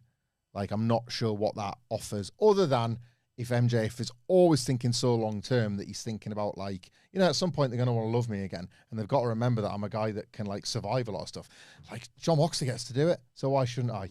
I do get that from the performance mentality. I do get that, but just within the context that the last thing I wanted was another reason to think Brody King had absolutely no chance, and I was kind of given one there, Yeah, post-match, out comes Hangman Page. Obviously, he's the number one contender for Revolution. And he comes out with a contract and signs it, throws it at MJF's feet, and fakes a punch that MJF sells for. Page just walks out, throwing MJF the pen as the show goes off the air. Doesn't feel like a big match. Dungeon of Doom fountain, isn't it? It's just not hot. Not hot. Those segments have got to play out to a bit, oh, yes. And Hamflett made a great point. These two are so good. And again, I don't want to be too fickle with Hangman. That they could have a segment face-to-face next week or the week after where you think, oh, Christ, they sold me on that. It's they're quite capable of doing it. But the timing of it's just so odd. Really odd. Right, let's go to some of the lovely questions and donations we've had in the chat live on YouTube. Thanks, guys. First and foremost, let's start with Matt Rains. Is that the rain I can hear? That's the Reigns. Happy Monday, guys. I thought football was dead, but the FA Cup is pretty class. I didn't love Grand Slam, honestly, says Matt. I thought Hangman Andrade was great, and the main event was very good, but not an iconic show. Love you, brothers. I mean, we've just spent an hour and a half saying that. We're all in the hat. That doesn't happen very often, does it? Newcastle, Sunderland, Liverpool. 6th round. Is that right? 6th? 5th? It's the 5th. All in the hat. Scared of the hat. I'm scared of the hat too, actually. I'm scared of the hat. Scared of the hat. Scared of the One hat. you get Mansfield, please, and destroy them. We'll try. We'll try. We'll do what we can. I'll go to that game. The lads will try. A little bit too dramatic for my tastes, but ultimately that victory over Villa that's what you watch football for. I mean, that's not what I watch football for. I'm an anxious wreck. I do like to watch it for a comfortable 3-0. I prefer those, really. But the experience of a potential injustice at a scale that is unacceptable. He hadn't seen it until I showed it. Unacceptable. That's insane. Just to getting the goals back that we deserved and just ultimately winning. What a buzz. What a buzz. And it's a false impression, but there's almost an affinity developed between Villa and Newcastle fans. Yeah. They're doing the same chant on opening day about the corruption of the Premier League, about spending rules and how you're only one bad window away from just tumbling back down and there's a cap on you. But at the same time, as much as there's an affinity, there's also that sense of if that team is beating you, if Villa are beating us handily, which they did at St. James the other week, it's well, you've fallen down then. Because that's the base level. We're kind of swapping season on season. So to beat there makes you think, maybe the season could end up going well as well. Yeah, Mark Lee Willis in the chat earlier on said, congrats Newcastle, said through gritted teeth. Although Mox telling you to honour the head shave makes sense. It feels weird to me that foes would honour the stip when they just beat the crap out of each other. Have a brilliant week, guys. So yeah, I think he's saying it makes sense that you wouldn't be like, go on then, let's have it. Shave my head. Especially when it's a heel, because his whole thing is, at the minute anyway, I'm the big tough guy. Look, I just beat up a woman. Yeah. This shouldn't have to happen to me. I'm the tough guy. It's the hair one. There's a long history of that as well. Kurt Angle ran away all night through a pay-per-view to avoid Edge, and he got caught in a sleeper by the end. So he was out cold when he got his Edge. The heel's supposed to immediately renege on it, Then. Or you just get a tranquilizer gun and do the old Angle Big Show. Exactly. Yeah, absolutely. You won't have to tranquilizer gun that bitch. Mimi Boris says, hello and happy Monday. Impatiently waiting an announcement to hopefully plan a WhatCulture Vegas trip this spring. Who needs WrestleMania when you can see Wilbourn Mania in the same city? Have a great week. Well, keep your eyes peeled. That's all we can say about that one. And your ears peeled. I can't see anything. Hypothetically make the plans. Steve Nicolopoulos says, g'day, handsome gents. Have you seen the wrestlers doing the nut bash? Oh, I saw a clip of this. I saw a clip of this. Worth a watch, and bet you guys could do it. It's up there with the Eagle Rock, brackets cock, which you guys should also do. Cheers, fellas. It's the Eagle cock. What's the nut bash? The nut bush. Sorry, my accent butchered it. Oh, sorry. The nut bush. I'll show it you afterwards. But yeah, as maybe in we'll nut do bush city limits. It's like the traditional dance. I don't know what the dance is, but Evidently. But maybe we'll do it. Right. Little bonus extra. People can pay money for you or Like something. you like a nut bush, don't you? Yeah. just even some of the words that are close enough. I know. Yes. Use the goon. There was a goon question for Eric Vasquez. Eric, I read this earlier, so if I was distracted. What are we doing here, Eric? Eric, great first name, writes, Monday fun day. Almost pooed myself in my sleep, but that's not why I'm here. I bring the other two Dadleys back across the Bridgewick to WrestleCulture. What foods would Gooners like to eat? So he had... Cream pies. He had what films would Gooners like to watch? So we had Pornos, probably. Pornos. No, but I think it was... Hardcore pornography. I think it was the Naked Goon. Oh! Right, okay. But yeah, you can just say Goons of Navarone. exactly. Things like that. I'm trying to think of things that don't have goons, like the Nutting Professor. The gooning man. Like Running Man. Yeah, but yeah. just constantly gooning. Yeah, But that was WrestleCulture. When What Professor's foods really good would stuff. they like to eat, Gooners?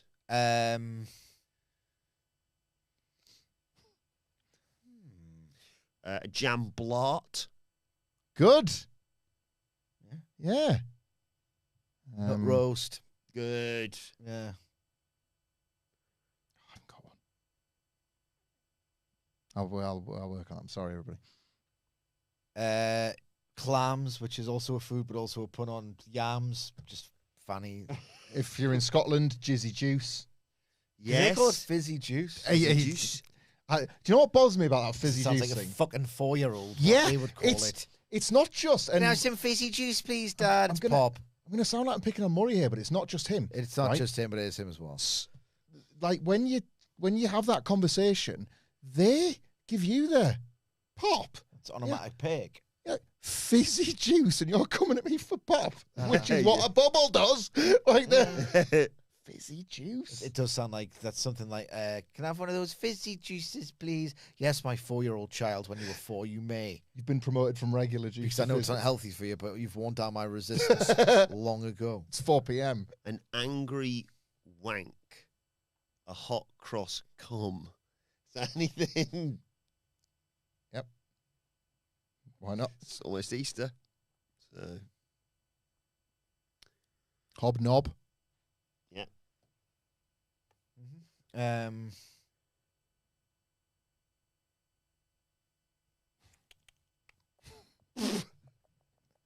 Others.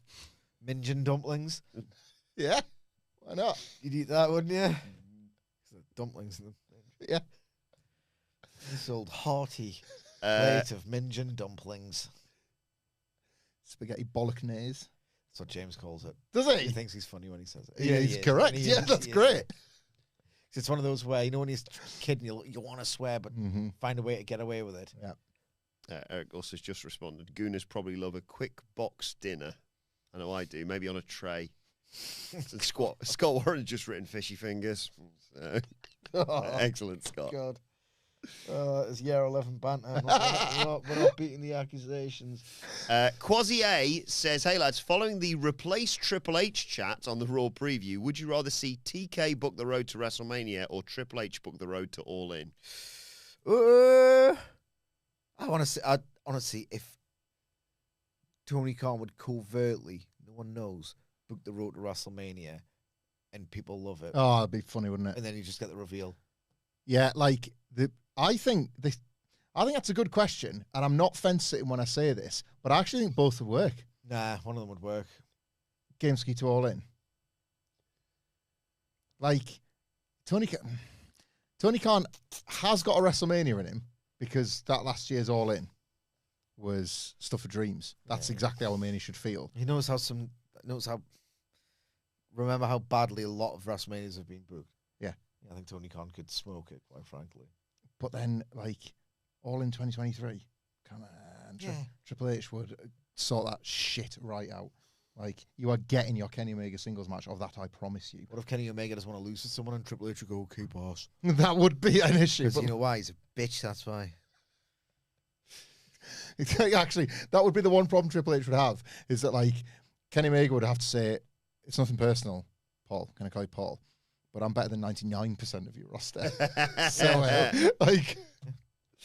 Mr. Phoenix says, "I enjoyed the show way more than I This thought. guy.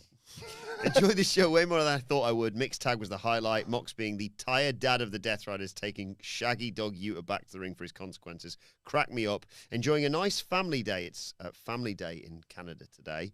What is Go on the like that and you've got a family. What is the Dadleys' favourite holiday-related wrestling moment?" Can I just pick something up there that Mr. Phoenix has said with a good take there?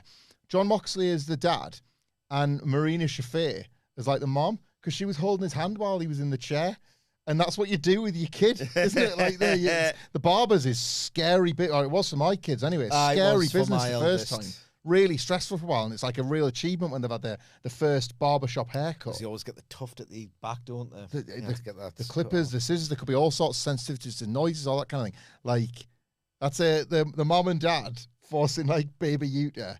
Come on, we'll get you through this. What was the question that they have paid money for? What is the Dudley's favourite holiday-related wrestling moment? Switching off entirely so I can enjoy time with my family. I don't get the question. He doesn't really go on holidays either. Hmm. Family holiday related wrestling moment. Or maybe it's like, yeah. Because I've got lovely wrestling moments for the kids of the last year or so. Yeah. There's a podcast about taking the boys to the house show. I think that would qualify. Yeah. It's not a holiday. Well, feels as good as a holiday. It's not like 'cause I'm the watching- holidays. Like a Thanksgiving thing. Yeah, well, they got, actually, well, in which case, yeah, I can answer that. If that's the case. Joshua, my youngest, wanted, without my pushing at all, to spend his Christmas money on a wrestling ring and like 5 or 6 figures. And we made, you stick the ropes in and put the stickers on that. We made that together. And it was a really nice, it was a bit of a sort of full circle moment of remembering getting that Hasbro ring for the first time. And how awesome a gift that was. Been buzzing. I'd had like 4 figures without a ring off. for ages until I got that ring. It was like, oh, everything is fine. I can put the territory that I want to. I'm doing these bloody empty arena. Outlaw Mud Show. Yeah. Not anymore. Not anymore. Made it at the big time. I remember me and Louise went to see SmackDown in London the day before we flew on holiday to like Dominican Republic one year. That's a I think it was when Shinsuke was just arrived. Saw WrestleMania 30 on holidays. Yes. So my wife could accelerate the plans to have children. My first WrestleMania was a family holiday. My wife very patiently accepted the longest WrestleMania in history, WrestleMania 35, as part of an otherwise nice week in New York. M. Skinner says, Sidgwick touched on this on the preview. Do the atmosphere/ticket sales for shows in foreign markets suffer from the lack of TV presence in these places? You'd imagine so. Yeah, probably. Because the England atmospheres are usually quite great. Mm-hmm. But then again, you have to either wait a few days to watch it on ITV4 or get, and yet another streaming service, but this time it's literally only for one program.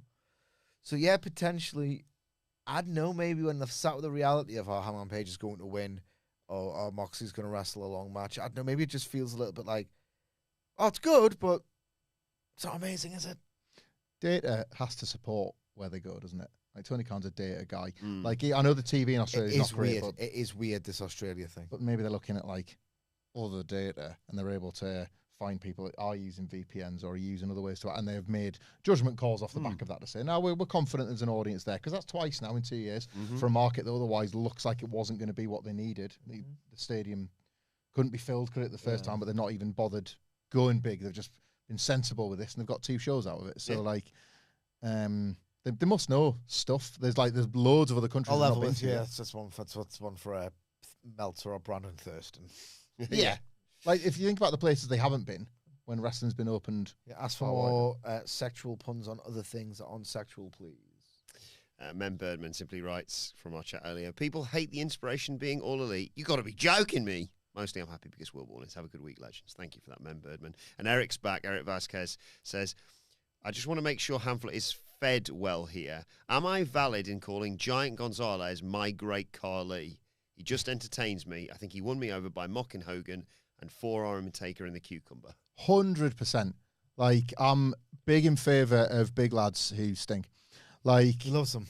I bloody love him. Except he hates Vader, who is a big lad who stinks, and he's actually also great. He literally stunk by every review of people that worked with him. Like, really overrated Vader. The point is, like, Gonzalez was never a little bit too real. Gonzalez was never rated. Carly was never rated, and I think that's what makes them more lovable. Like, you need one little flash from them, and that buys you like a lifetime. Like, great Carly, the first time, like I'm 8, 9 years old, and I'm looking at him. My mouth is agape. Yeah, and I'm the target audience for this children's television program that I review as an adult. It's true. Like, and because there's always kids that are getting into it, they're gonna have their like first. We've talked about this very recently when we've been putting over Yokozuna, right? But Undertaker, Yoko, Kamala was his first like monster of the week as a babyface, and you didn't know then that he was going to be getting monsters of the week for like 10 years. You were just like, oh, thank goodness the monster's been dealt with. There's a bigger one. What? So, like, Gonzalez sticks with me for that reason as well. And Carly was like the reboot of the whole thing because we'd long past the point where anyone could do that. So take anyone chop the head. It was unbelievable. Take that, bitch. Yeah. Funny series of messages here from John Catter.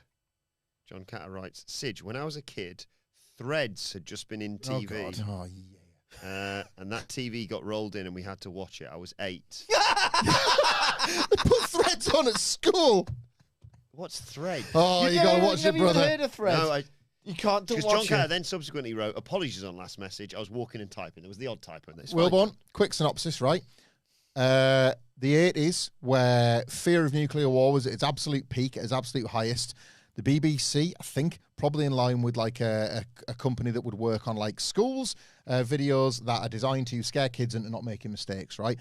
Yeah, don't get electrocuted, you little idiot. Yeah. Oh, wait. Here's a kid dying. So Threads is the one, but made for adults to be aired primetime BBC of what would it look like in the city of Sheffield if nuclear war happened. And basically, it's everything's fucked. Like, without kind of any kind of caveats, qualifiers. Watched it at 8 years old. Shoot Can't Doom. imagine Shaw going to work. I'm watching this film, Daddy. What is it? Threads, I think it's called. I might even say don't bother. You know Stay that at home. It's awful. you know that house that looks like your house. You know that dad that looks like your dad. You know that Woolworths that looks like your favourite Woolworths. It's all gone, and it's all gone in fire and disease and poverty and pain in a matter of minutes because somebody you never even heard of pressed a button. Like it's so wonderfully unflinching. It's a great piece of work. Not when you're 8. Like you cannot do that to people. Guess what? Because like you're trying to shield. Because it's one thing where it's like, oh, you should probably watch this really harrowing film in year 6 about the consequences of like sexual assault. It's horrible. It's not something you want to watch, but consent is hugely important. Yes, yeah. I'm not saying that the lingering threat of nuclear war is completely banished, but kids don't need to spend every waking second thinking, oh, what's the button getting pressed? No! Oh! That's pretty unnecessarily because once a button's pressed, it's like, well, it's a new reality, it's crap. We're all parents in this room. Dada, what if tonight's the button night? Well, I don't know, son. Sleep well. I'll tell you what, rather that much NXT tomorrow anyway. Go. Score drawer. See you tomorrow, Mebs.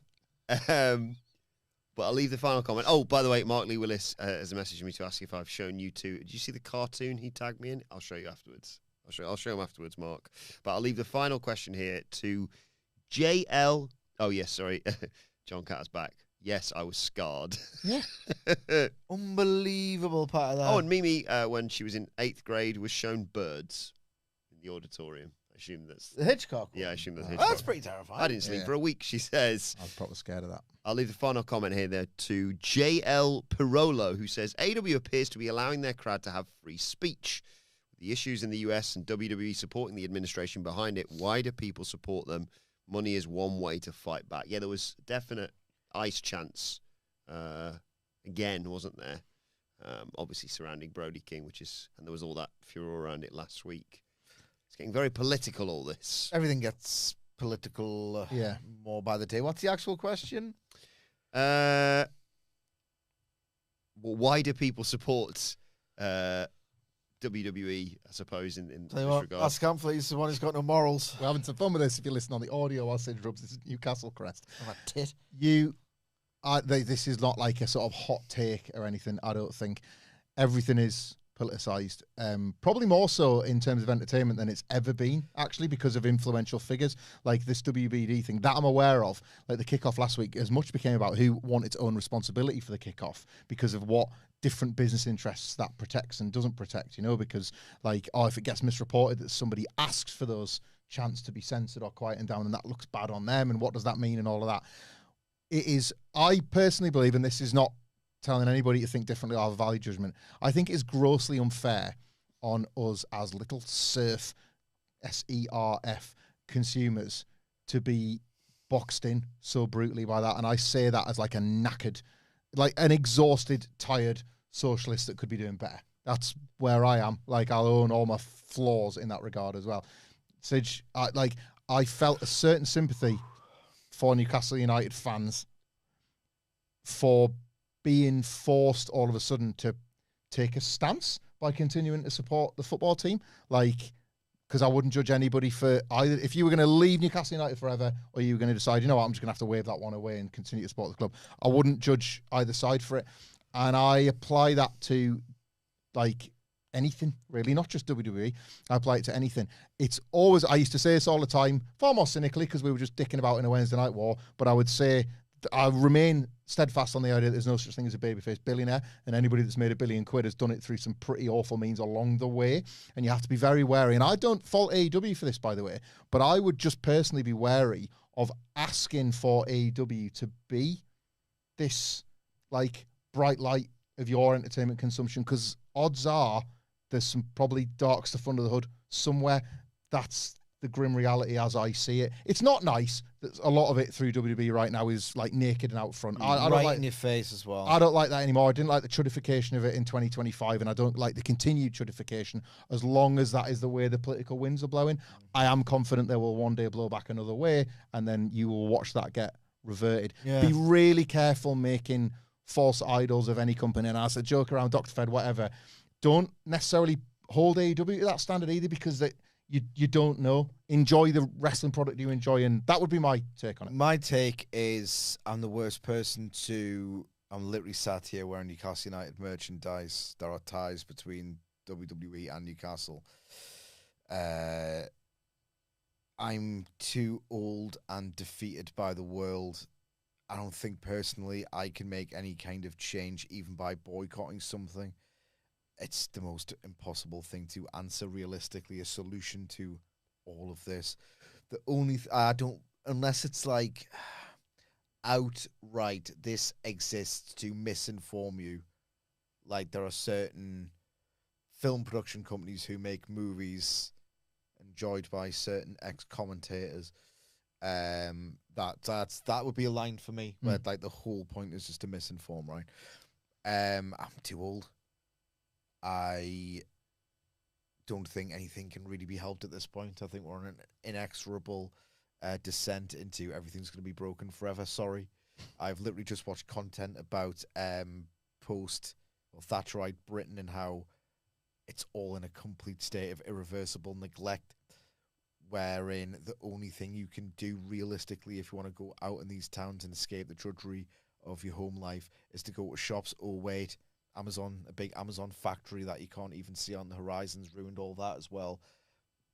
The entire way of life that we've experienced from kids, and I'm talking more from a millennial perspective. It's probably broken for you too underneath, because that's how it keeps working. There used to be harder moral lines, didn't there? Yeah. I think it's all completely broken forever. You don't understand. We are post-industry. We are post-capitalism in many ways. There's no like nice escapism version of capitalism like the nice 1980s anymore. It's all completely broken. Wherever you can get a nice bit of entertainment and reprieve in your life, provided it's not completely dedicated to misinformation. I don't resent you for enjoying it. I really, really don't. And resent you for having bad taste. That's tell this guy all the time. But just get some happiness where you can. Get some happiness where you can. And the only way I can positively contribute is not to boycott something. It is basically to try and raise my family in the nicest way.